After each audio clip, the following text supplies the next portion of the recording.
I work as a curator at a contemporary art museum in the heart of the city.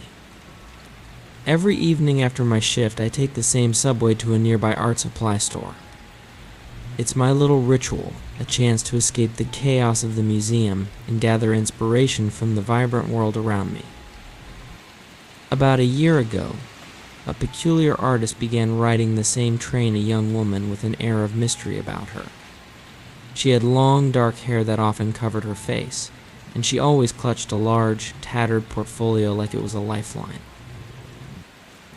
At first, I hardly noticed her, lost in my own thoughts.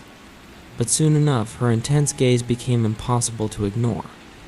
She would sit directly across from me, sketching furiously during the ride. It felt like she was capturing not just my likeness, but something deeper, my very essence.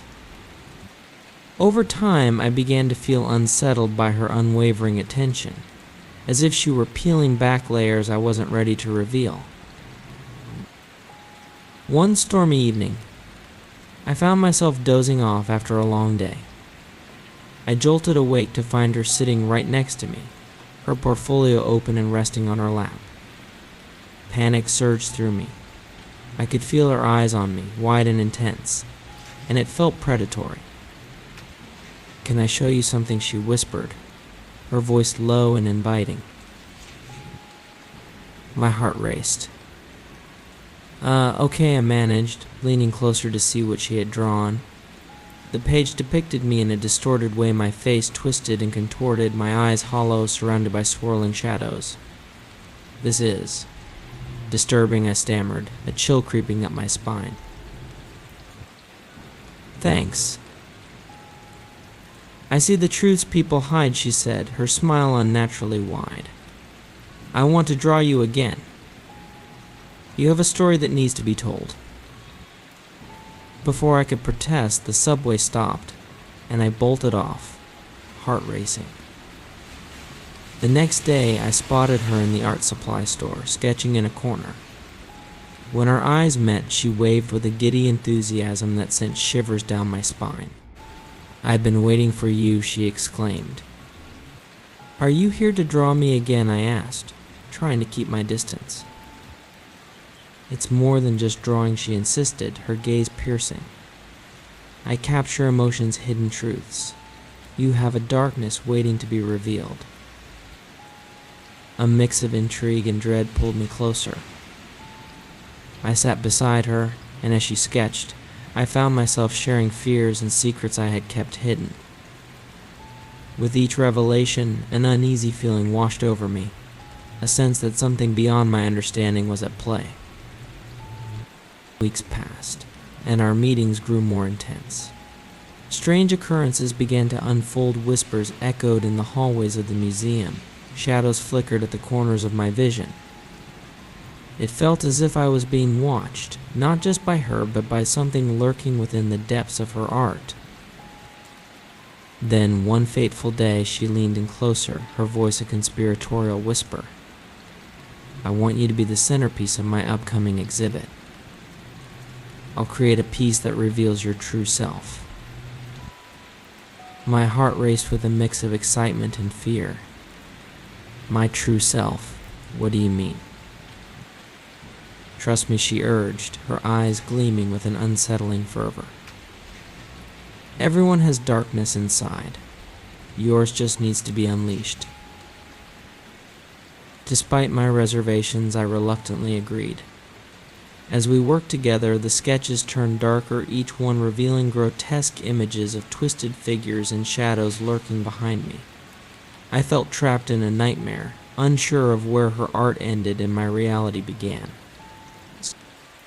One evening, I glanced at her sketchbook and felt a wave of dread wash over me. The images were haunting, depicting me surrounded by sinister silhouettes, my eyes wide with terror. "Why do you draw me like this?" I asked, my voice trembling. "Because it's who you really are," she said, her smile unnervingly calm.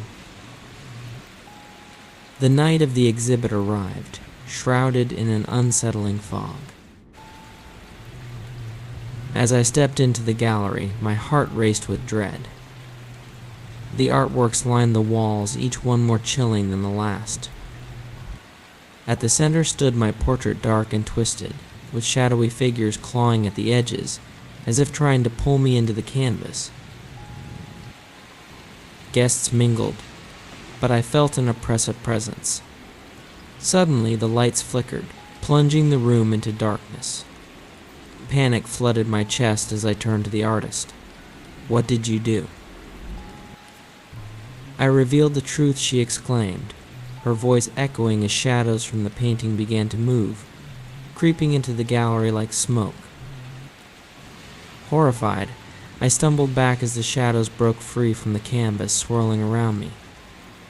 Guests screamed and fled, but I felt rooted to the spot, unable to escape the dark figures that seemed to come alive, echoing my deepest fears. In a moment of desperation, I ran for the exit, but the shadows closed in, whispering my secrets and regrets. "You can't hide," they taunted, their voices a chorus of my own insecurities. Just when I thought I was trapped forever, I remembered something I had hidden within my own art, a strength I had long buried. I turned to face the shadows, summoning the courage I had been afraid to confront. "You don't define me," I shouted. With that declaration, a light erupted from within me, pushing the shadows back. The darkness hissed and retreated, leaving the gallery in stunned silence. As I stepped into the light, I felt liberated. The artist stood there, shocked, and I looked back at her. "You wanted to reveal my truth?" "Well, now I see it clearly. I am not my darkness." With newfound strength, I walked out of the gallery, leaving behind not just the oppressive atmosphere, but also the weight of my fears. The artist called after me, "This isn't over." But I knew better. I was ready to embrace my journey, to share my story not as a haunting portrait, but as a vibrant masterpiece of resilience. I stepped into the night, the fog parting, revealing a path filled with endless possibilities, and for the first time I felt free.